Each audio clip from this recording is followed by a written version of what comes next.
Hello everyone, welcome back to our channel. तो आज हम शुरू करेंगे एक नया लेसन जिसका नाम है दी होम कमिंग, जिसके राइटर हैं रविन्द्रनाथ टैगोर। पहले देख लेते हैं रविन्द्रनाथ टैगोर के बारे में कि रविन्द्रनाथ टैगोर का जन्म 7 मई 1861 को हुआ था कलकत्ता में, और ये बहुत ही ज़्यादा famous story writer, poet, dramatist और नोवेलिस्ट उपन्यासकार थे।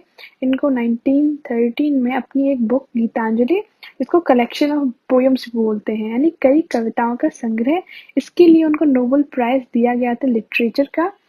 और इंटरेस्टिंग बात ये है कि इनको इंडिया में ही पहली बार नोबेल प्राइज नहीं मिला, बल्कि पूरे एशिया के पहले व्यक्ति थे जिनको नोबेल प्राइज से सम्मानित किया गया। तो इन्होंने काफ़ी सारे फेमस स्टोरीज लिखी हैं, कई पोएम्स लिखे हैं, और एंड में इनका जो डेथ थी वो होती है 7 अगस्त 1941 को। तो ये हो गया रविन्द्रनाथ टैगोर के बारे में। अब देख लेते हैं स्टोरी में क्या पढ़ने जा रहे हैं आप। तो ये स्टोरी है एक छोटे लड़के फतिक के बारे में है। इसमें स्टार्टिंग में उसकी मदर और उसके भाई का भी जिक्र आता है, लेकिन मोस्ट ऑफ द स्टोरी फतिक के इर्द गिर्द ही घूमती रहती है। और स्टार्टिंग में उसकी शरारतों को बताते हैं, कुछ मिस्चीव्स वो अपने गांव में करता था अपने फ्रेंड्स के साथ, लेकिन एंड पे आते आते ये जो कहानी है उसकी एंडिंग थोड़ी सॉरोफुल या सैड होती है। तो वही देखते हैं स्टोरी क्या है इसकी। तो let get started with today's video. देखते हैं first paragraph. Fatik Chakravarti was ring leader among the boys of the village. Fatik Chakravarti इसका पूरा नाम है। Was ring leader, ring leader मतलब लीडर होना, सरदार होना। Among the boys of the village, गांव के लड़कों का। कि फतिक जो था वो गांव के सभी लड़कों का एक लीडर या सरदार था। A new mischief got into his head, एक नई शरारत, मिस्चीफ यानी शरारत, गॉट इनटू हिज हेड उसके मस्तिष्क में आई या उसके दिमाग में आई, यानी नई खुराफात उसके दिमाग में आई। There was a heavy log lying on the mud flat of the river waiting to be shaped into a mast for a boat. There was, अब वहाँ क्या था, a heavy log, एक भारी लट्ठा था। log मतलब लकड़ी का लट्ठा, कि एक भारी लट्ठा था वहाँ पर lying, पड़ा हुआ था कहाँ पर, on the mud flat of the river, कि नदी की कीचड़ में समतल पड़ा हुआ था एक भारी लट्ठा। वेटिंग, इंतजार कर रहा था, टू बी शेप्ड, आकार ढलने का, into a mast for a boat. Mast बोलते हैं मस्तूल को, ऑफ अ बोट, एक नाव होती है उसकी मस्तूल को या एक खंबा होता है उसको मास्ट बोलते हैं। तो उस लट्ठे से एक नाव का मास्ट या मस्तूल बनाया जाना था। तो मीनिंग क्या हुआ, waiting to be shaped into a mast for a boat, जिससे एक बोट, नाव का मास्ट या मस्तूल बनाया जाना था या आकार ढाला जाना था। फिर से देखो, there was a heavy launch lying on the mud flat of the river, कि वहां पर एक भारी लट्ठा था जो कि नदी के किनारे कीचड़ में पड़ा हुआ था। Waiting to be shaped into a mast for a boat, जिससे नाव का एक मस्तूल या खंबा बनाया जाना था। He decided that they should all work together to shift the log by main force from its place and roll it away. He decided, फतिक ने निश्चय किया, डिसाइड किया that के they should all work together, कि वो एक साथ काम करेंगे। टू शिफ्ट, हटाने का, शिफ्ट मतलब एक स्थान से दूसरे स्थान ले जाने किसी वस्तु को।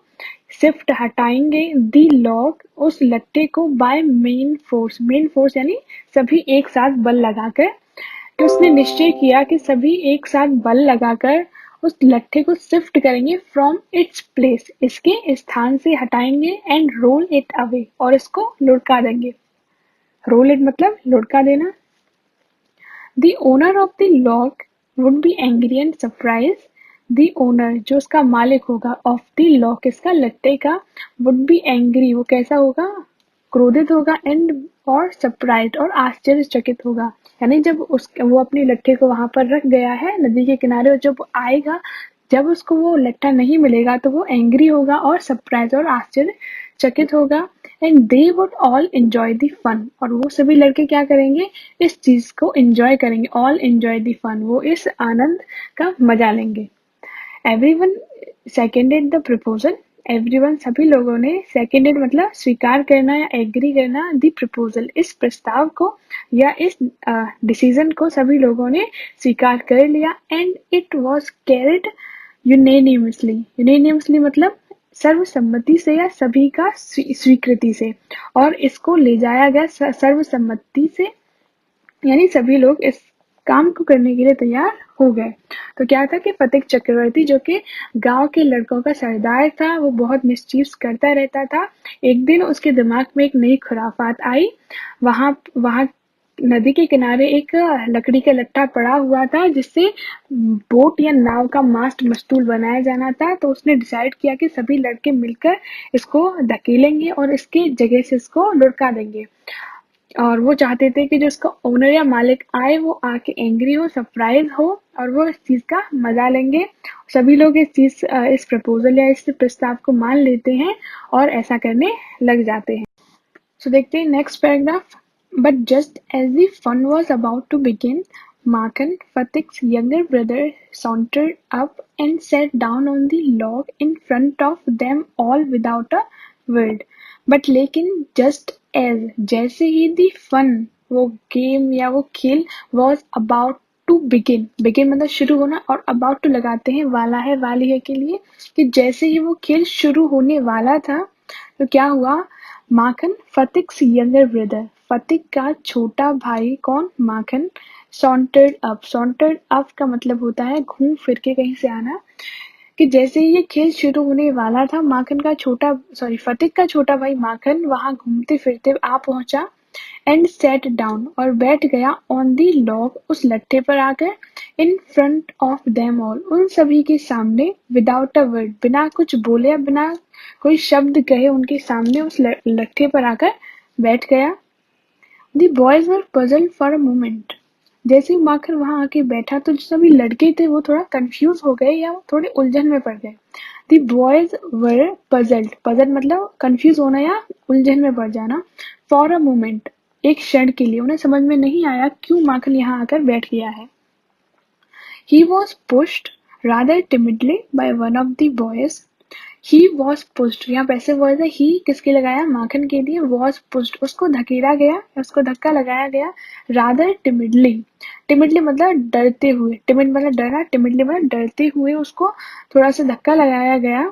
by one of the boys, एक लड़के द्वारा, किसी एक लड़के द्वारा। And told to get up, और कहा गया टू गेट अप, खड़े होने के लिए, यानी किसी लड़के ने उसको धीरे से धक्का दिया और उससे कहा कि इस लट्ठे से खड़े हो जाओ। But he remain quite unconcern, लेकिन जो माखन था रिमेन बना रहा, क्वाइट मतलब बिल्कुल, अनकंसर्न मतलब बेपरवाह, कंसर्न मतलब परवाह करना, अनकंसर्न मतलब बेपरवाह। लेकिन जो माखन था वो बिल्कुल बेपरवाह वहीं पर बैठा रहा या बना रहा। ही अपीयर्ड मतलब दिखाई देना या लगना, कि वो ऐसा लग रहा था या दिखाई दे रहा था, लाइक अ यंग फिलोसोफर, एक छोटे दार्शनिक की तरह दिखाई दे रहा था।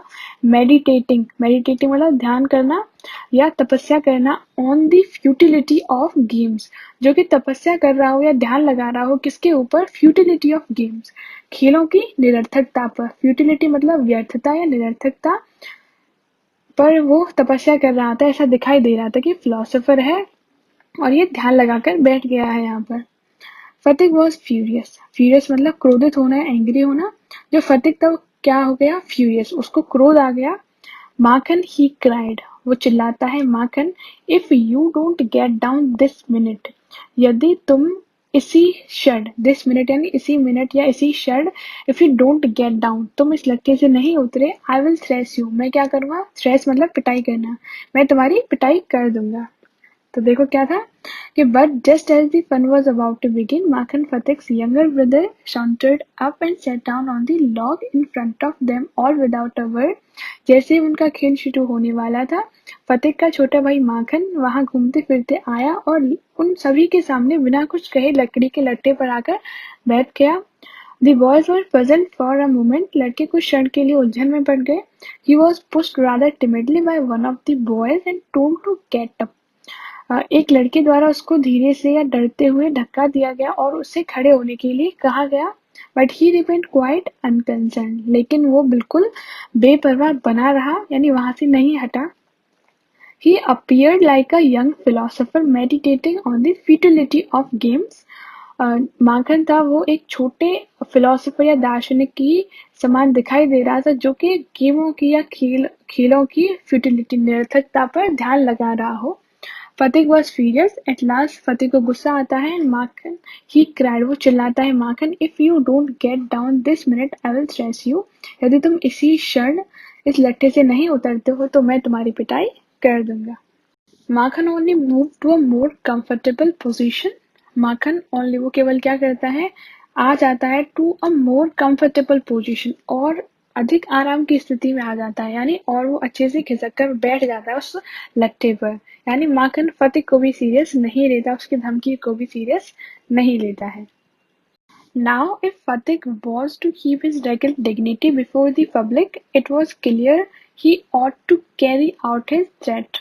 Now, अब क्या था, जब माखन ने उसकी बात नहीं मानी फतिक की, तो if Fatik was to keep, यदि फतिक को की बनाए रखनी है हिज रेगल डिग्निटी, अपने शाही सम्मान को यदि उसको बनाए रखना है, रेगल मतलब शाही, डिग्निटी मतलब सम्मान या शान या गौरव, यदि उसको अपना शाही गौरव बनाए रखना है फतिक को बिफोर द पब्लिक, जनता के सामने, तो क्या करना होगा, उसको जो उसने धमकी दी है माखन को उसे पूरा करना होगा। तो क्या है लाइन, इट वॉज क्लियर, तो ये स्पष्ट था, दैट ही ought to लगाते हैं चाहिए सेंस के लिए, कि ये स्पष्ट था कि उसको क्या करना चाहिए, कैरी आउट, पूरा करना चाहिए या कंप्लीट करना चाहिए, हिज थ्रेट, अपनी धमकी को, यानी जो उसने माखन को धमकी दी थी कि यदि वो इसी क्षण इस लट्ठे से नहीं उतरता है तो फतिक उसको पीटेगा या उसको मारेगा।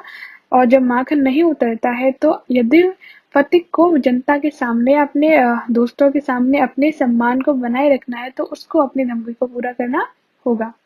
Now, if Fatik was to keep his regal dignity before the public, यदि फतिक को अपनी शाही सम्मान या गौरव को जनता के सामने बनाए रखना है तो it was clear he ought to carry out his threat, तो उसको अपनी दी हुई धमकी को पूरा करना चाहिए। बट लेकिन his courage failed him at the crisis, लेकिन his courage, जो उसका साहस था या उसकी हिम्मत थी, failed, असफल हो गई at the crisis, इस संकट में, इस संकट की घड़ी में उसका जो साहस था वो असफल हो गया, यानी वो ऐसा नहीं कर पाया।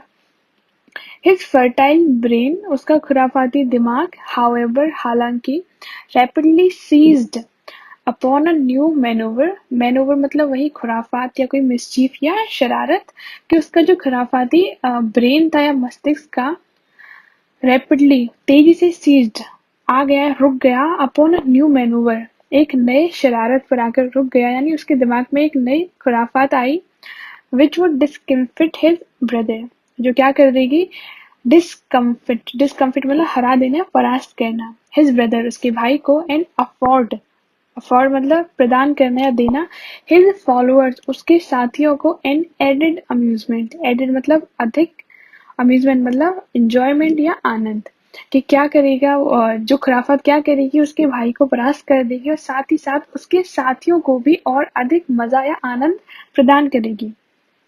He gave the word of command to roll the lock and Makhan over together. He gave, उसने दिया, the word of command, the word of command मतलब आदेश, उसने आदेश दिया फतिक ने, टू रोल, लुढ़काने का, द लॉग, उस लट्टे को, एंड द माखन, और माखन को, ओवर टुगेदर, यानी उन दोनों को लुढ़काने का आदेश दे दिया फतिक ने कि लट्टे के साथ साथ माखन को भी लुढ़का दो। Makhan heard the order, Makhan ने इस आदेश को सुन लिया, Makhan heard the order, Makhan ने उस आदेश को सुन लिया, and made it a point of honour to stick on, और उसने क्या किया, इसी विषय को या इसी आदेश को क्या कर लिया, मेड इट, इसको बना लिया, अ पॉइंट ऑफ ऑनर, अपने सम्मान का विषय, अपनी सम्मान की बात बना ली, टू स्टिक ऑन, और उस पर डटा रहा, यानी उसने अपना सम्मान का विषय या सम्मान का बिंदु बना लिया और उस लट्टे पर बैठा रहा, यानी हटा नहीं। बट लेकिन ही ओवरलुक्ड द फैक्ट, लेकिन माखन ने क्या किया, ओवरलुक्ड, नजरअंदाज कर दिया, द फैक्ट, उस तथ्य को या उस सच्चाई को, अब इसको बाद में देखते, इस लाइन को पहले देखो कॉमा के बाद, that there was peril in it, लेकिन माखन ने उस तथ्य को या सच्चाई को ओवरलुक कर दिया, नजरअंदाज कर दिया, दैट के there was peril in it, के काम में क्या है, पेरिल, पेरिल मतलब जोखिम होना या खतरा होना, कि इसमें खतरा है, यानी यदि वो उस लट्ठे पर बैठा रहेगा और वो उसको लुढ़का देंगे तो उसको चोट लग सकती है, हानि पहुंच सकती है। अब देखो इस लाइन को, लाइक, दोस्त उन लोगों की तरह ही, यानी माखन ने सच्चाई को या उस तथ्य को अनदेखा कर दिया, समान उन लोगों की ही तरह हु अटेम्प्ट जो प्रयास करते हैं अर्थली फेम सांसारिक प्रसिद्धि पाने की इन अदर मैटर दूसरे कामों में, जो लोग जल्दी से जल्दी फेमस होना चाहते हैं या प्रसिद्धि प्राप्त करना चाहते हैं, उन्हीं लोगों की तरह माखन ने भी इस सच्चाई को कि इस चीज में खतरा है इसे ओवरलुक कर दिया या नजरअंदाज कर दिया। अब यहाँ ये क्यों लगाया है अटली फेम प्राप्त करने वाले व्यक्तियों के लिए, जो लोग बहुत जल्दी फेमस होना चाहते हैं वो किसी भी खतरनाक काम करने को या किसी इम्पॉसिबल काम करने को तैयार हो जाते हैं, लेकिन उसमें उनको खतरा भी होता है।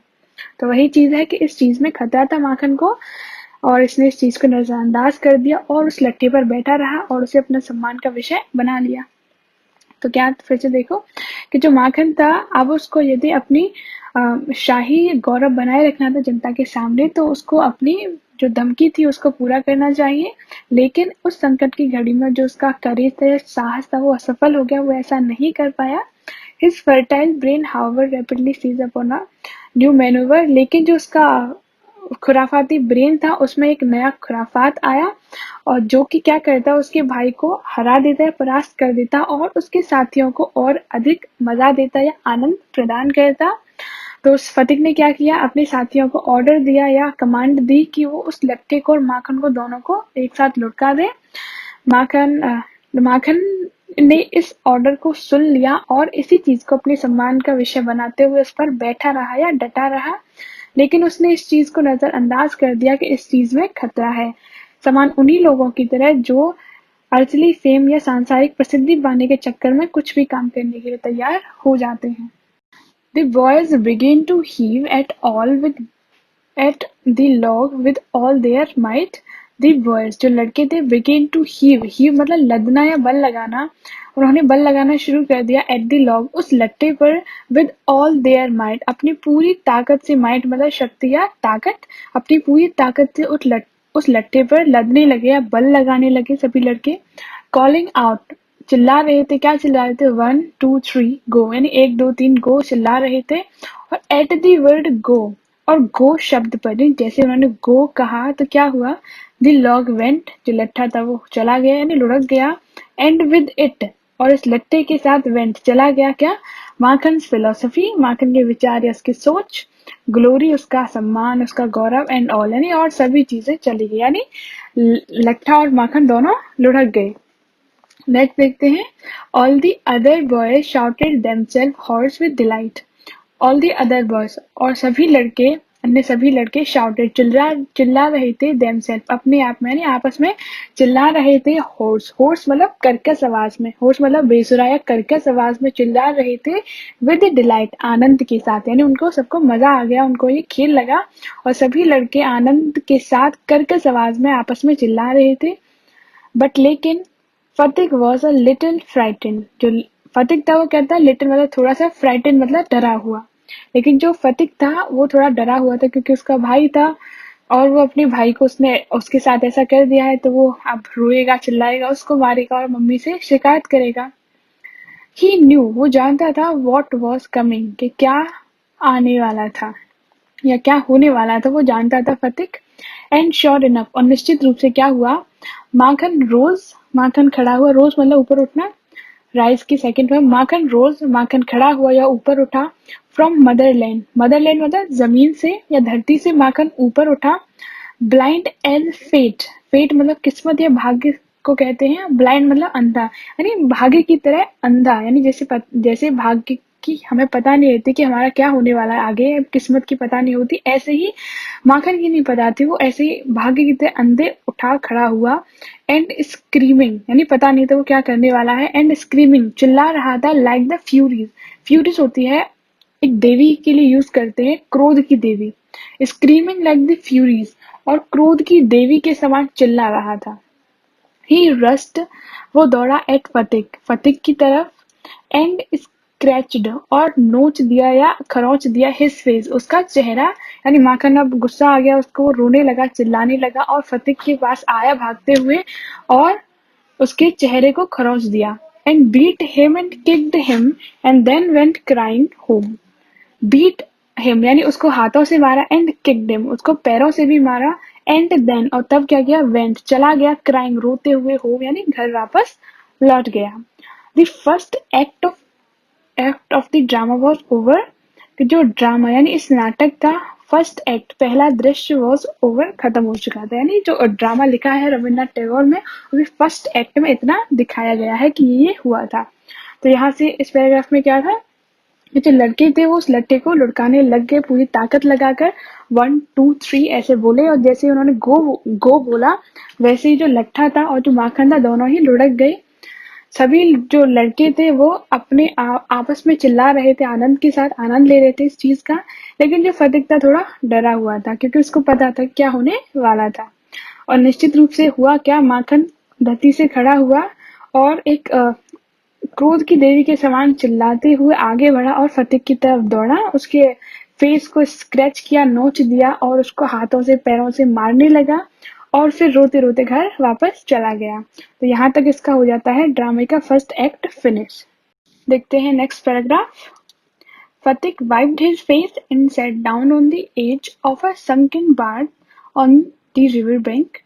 फतिक वाइप्ड मतलब पोंछना, फतिक ने पोंछा his face अपने चेहरे को and sat down और बैठ गया on the edge मतलब किनारा, of a sunken मतलब डूबा हुआ, barge मतलब नाव, एक डूबी हुई नाव के किनारे पर आकर बैठ गया, ऑन दी रिवर बैंक नदी के किनारे। तो पूरे क्या होगा कि फतिक ने अपना चेहरा पोंछा और नदी के किनारे डूबी हुई नाव के किनारे पर आकर बैठ गया, and begin to chew a piece of grass, chew मतलब चबाना, बिगिन टू च्यू और चबाने लगा, चबाना शुरू कर दिया, अ पीस ऑफ ग्रास घास का एक टुकड़ा, यानी वहीं बैठ गया और घास के टुकड़े को चबाने लगा।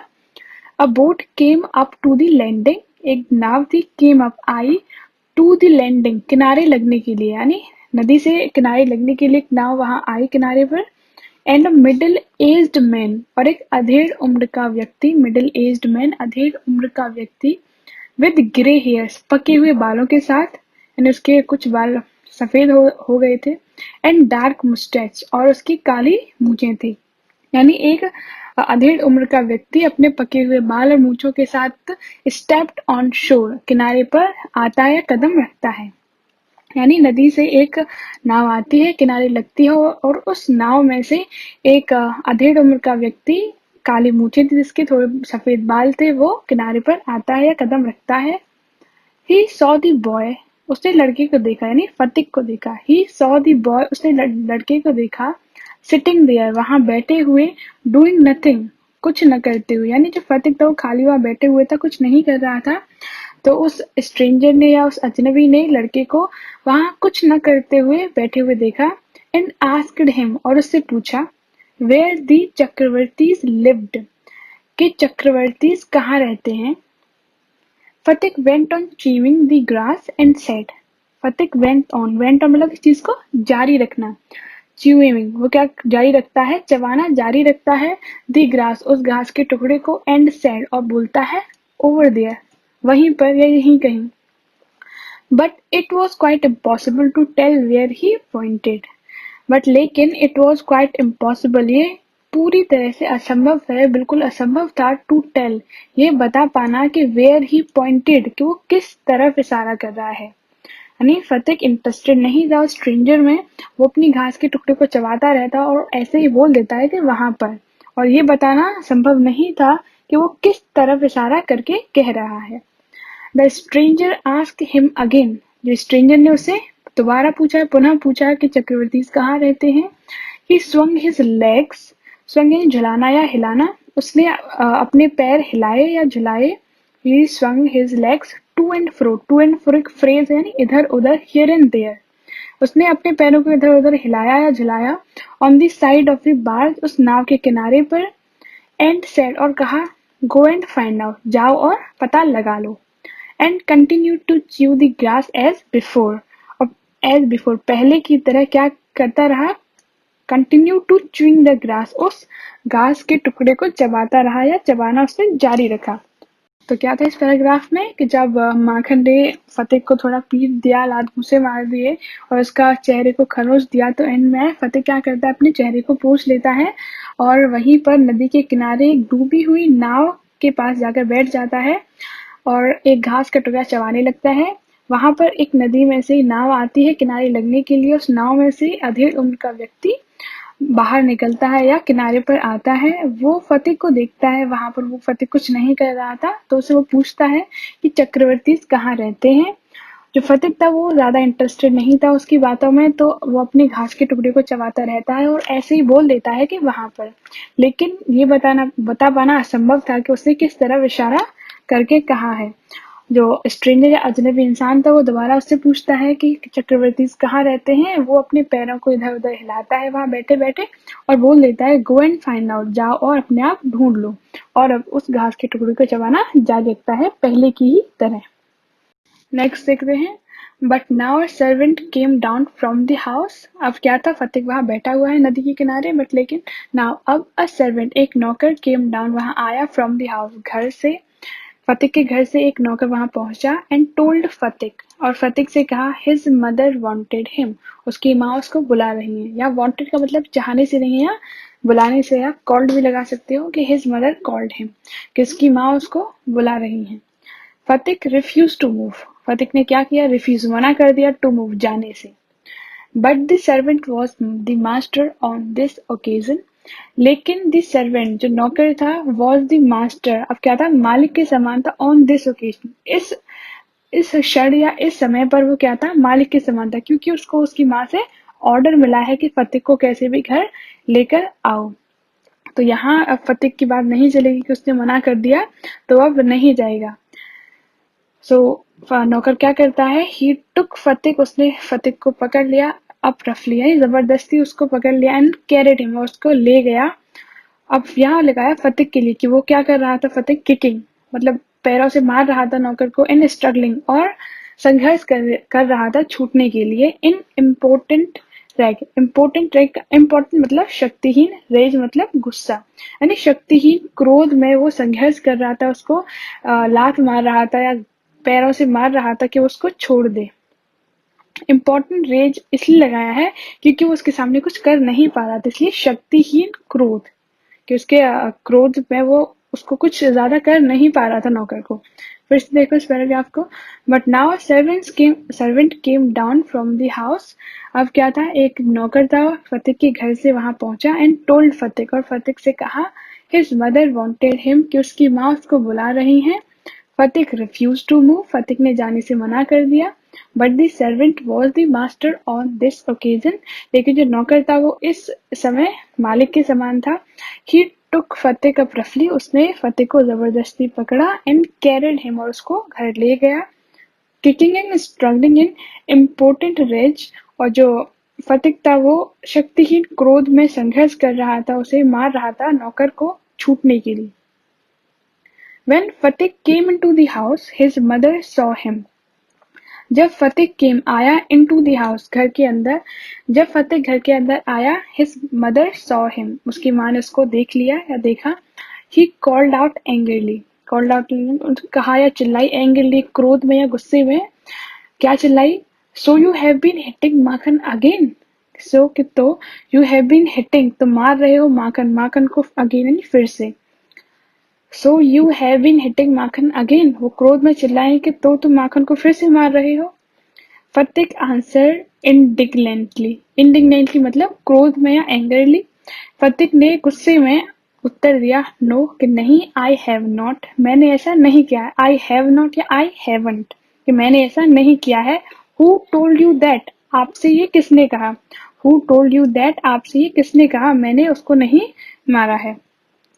His mother shouted, उसकी माँ चिल्लाई, Don't tell lie, you have, कि Don't tell lie, तुम झूठ मत बोलो, you have, तुमने मारा है या तुमने ऐसा किया है।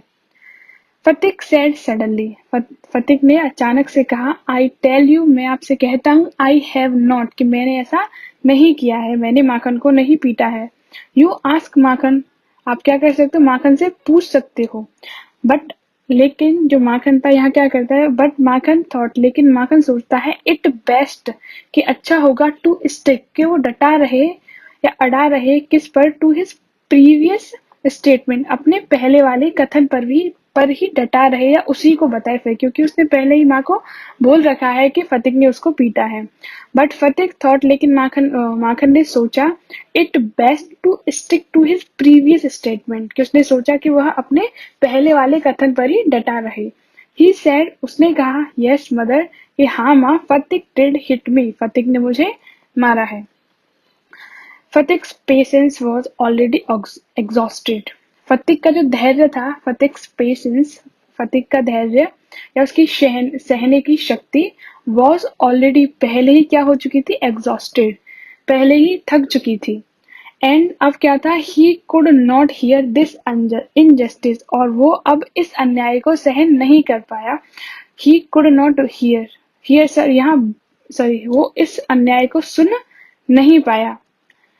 ही रस्ट एट माखन, यहाँ माखन की स्पेलिंग में थोड़ी मिस्टेक है। ही रस्ट, वो दौड़ा या टूट पड़ा, एट माखन, माखन पर, and hammered him with blows, और उस पर प्रहार करने लगा, ब्लोज मतलब प्रहार करना, और उस पर प्रहार से पीटने लगा। टेक दैट, ये लो, ही क्राइड, वो चिल्लाया, यानी फतिक बोल रहा है उसे मारते हुए कि टेक दैट, ये लो, एंड दैट, ये भी, एंड दैट, ये भी, फॉर टेलिंग लाइज, झूठ बोलने के लिए, यानी उसको गुस्सा आ गया और उसको पीटने लगा माखन को, ये लो, झूठ बोलने के लिए। तो यहाँ तक फिर से देखते हैं क्या था। जैसे ही जो फतिक घर के अंदर आता है, उसकी माँ उसको देखती हैं और गुस्से में चिल्लाती हैं या कहती हैं कि क्या तुम फिर से माखन को मार रहे हो।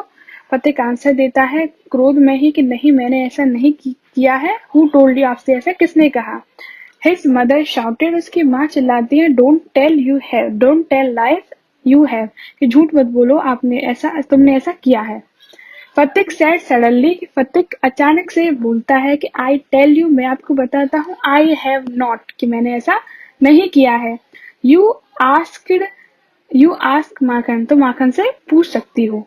But Makhan thought it best to stick to his previous statement, लेकिन माखन ने सोचा कि अच्छा होगा कि वो अपने पहले वाले कथन पर ही डटा रहे।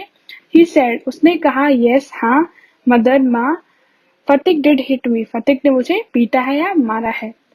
अब फतिक पेशेंट वॉज ऑलरेडी एग्जॉस्टेड, फतिक का जो धैर्य था या सहन शक्ति, तो वो पहले से ही थक चुकी थी। और जैसे ही माखन ने कहा कि हाँ मुझे इसने मारा है, तो वो इस इनजस्टिस को सुन नहीं पाया, और क्या किया उसने, ही रस्ड एट माखन, और वो माखन पर टूट पड़ा, and hammered him with blow, और उसके ऊपर प्रहार करने लगा।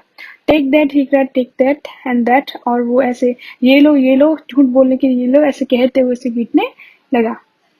नेक्स्ट देखते हैं, his mother took Makhan side in a moment. His mother, उसकी माँ, टुक माखन साइड, अब माखन का पक्ष लेती है, इन अ मोमेंट, इस समय, इस क्षण माखन का साइड लेती है।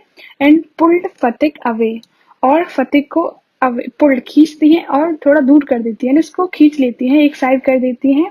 बीटिंग हिम, उसे पीटते हुए, विद हर हैंड, अपने हाथों से।